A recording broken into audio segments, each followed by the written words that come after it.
In order to do this, they needed to acquire the remaining gold in the system. So, under the pretense of helping to end the Depression, came the 1933 gold seizure. Under the threat of imprisonment for 10 years, everyone in America was required to turn in all gold bullion to the Treasury, essentially robbing the public of what little wealth they had left. And at the end of 1933, the gold standard was abolished. If you look at a dollar bill from before 1933, it says it is redeemable in gold.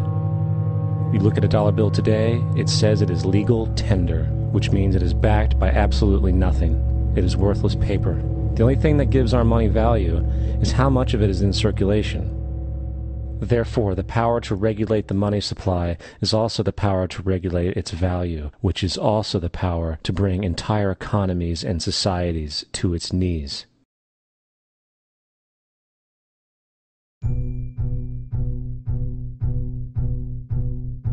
It's important to clearly understand, the Federal Reserve is a private corporation. It is about as Federal Express. It makes its own policies and is under virtually no regulation by the U.S. government. It is a private bank that loans all the currency at interest to the government, completely consistent with the fraudulent central banking model that the country sought to escape from when it declared independence in the American Revolutionary War. Now, going back to 1913, the Federal Reserve Act was not the only unconstitutional bill pushed through Congress. They also pushed the federal income tax. It's worthwhile to point out that the American public's ignorance towards the federal income tax is a testament to how dumbed down and oblivious the American population really is. First of all, the federal income tax is completely unconstitutional, as it is a direct, unapportioned tax. All direct taxes have to be apportioned to be legal based on the Constitution. Secondly, the required number of states in order to ratify the amendment to allow the income tax was never met, and this has even been cited in modern court cases.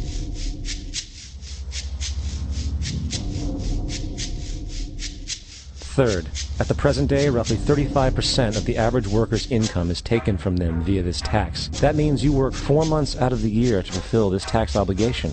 And guess where that money goes? It goes to pay the interest on the currency being produced by the fraudulent Federal Reserve Bank, a system that does not have to exist at all. Not 1 cent of this tax goes towards any governmental program whatsoever. Not 1 cent. The money you make working 4 months out of the year goes almost literally into the pockets of the international bankers who own the private Federal Reserve Bank. And fourth, even with the fraudulent government claim as to the legality of the income tax, there is literally no statute, no law in existence that requires you to pay this tax. Period. I really expected that, of course, there's a law that you can point to in the law book, the code, that requires you to file a tax return. Of course there is. I was at that point where I couldn't find the statute that clearly made a person liable, at least not me and most people I know, and I had no choice in my mind except to resign. Based on the research that I did throughout the year 2000 and that I'm still doing, I have not found that law. I've asked Congress, we've asked a lot of people in the IRS commissioners, helpers. They can't answer, because if they answer, the American people are going to know that this whole thing is a fraud. I haven't filed an federal income tax return since I left. I have not filed a tax return since 1999. The income tax is nothing less than the enslavement of the entire country.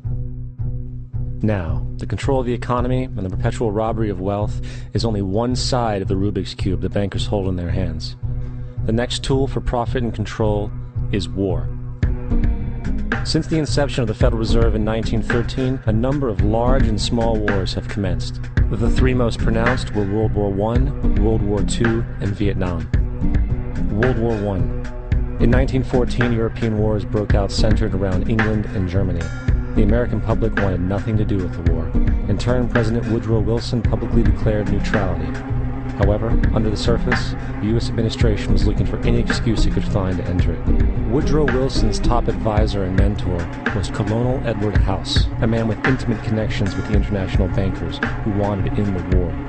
In a noted observation by Secretary of State William Jennings, the large banking interests were deeply interested in the World War because of the wide opportunities for large profits. It's important to understand that the most lucrative thing that can happen for the international bankers is war, for it forces the country to borrow even more money from the Federal Reserve Bank at interest. In a documented conversation between Colonel House, Wilson's advisor, and Sir Edward Grey, the Foreign Secretary of England, regarding how to get America into the war, Grey inquired, "What will Americans do if Germans sink an ocean liner with American passengers on board?" House responded, "I believe that a flame of indignation would sweep the United States, and that by itself would be sufficient to carry us into war." So, on May 7, 1915, on essentially the suggestion of Sir Edward Grey, a ship called the Lusitania was deliberately sent into German-controlled waters, where German military vessels were known to be. And, as expected, German U-boats torpedoed the ship, exploding stored ammunition, sinking it in 18 minutes, killing 1,200 people. To further understand the deliberate nature of this setup, the German embassy actually put advertisements in the New York Times telling people that if they boarded the Lusitania, they did so at their own risk, as such a ship sailing from America to England through the war zone would be liable to destruction.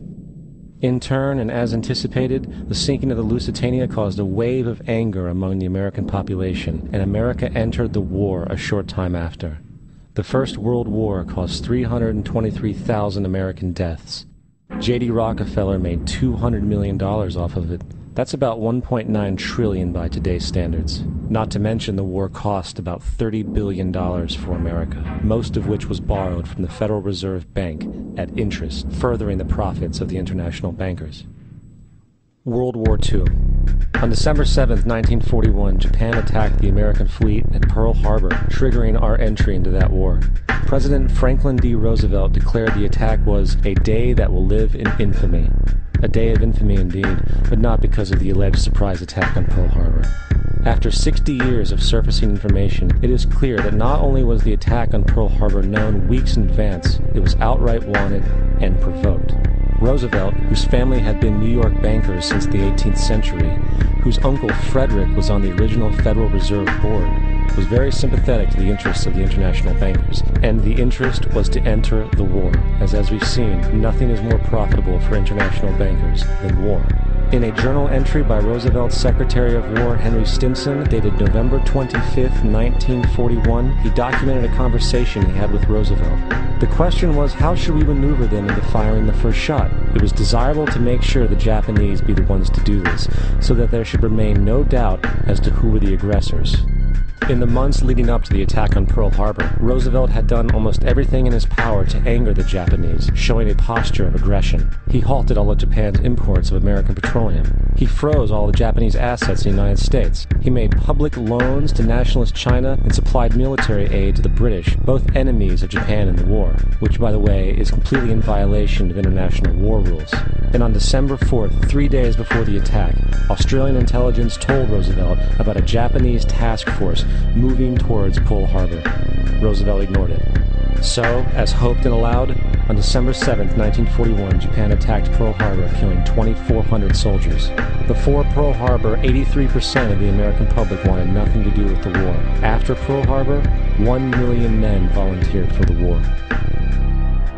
It is important to note, Nazi Germany's war effort was largely supported by two organizations, one of which was called IG Farben. IG Farben produced 84% of Germany's explosives, and even the Zyklon B used in the concentration camps to kill millions.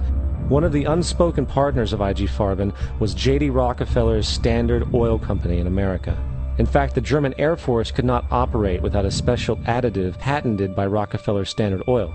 The drastic bombing of London by Nazi Germany, for example, was made possible by a $20 million sale of fuel to IG Farben by the Rockefeller Standard Oil Company. This is just one small point on the topic of how American business funded both sides of World War II. One other treasonous organization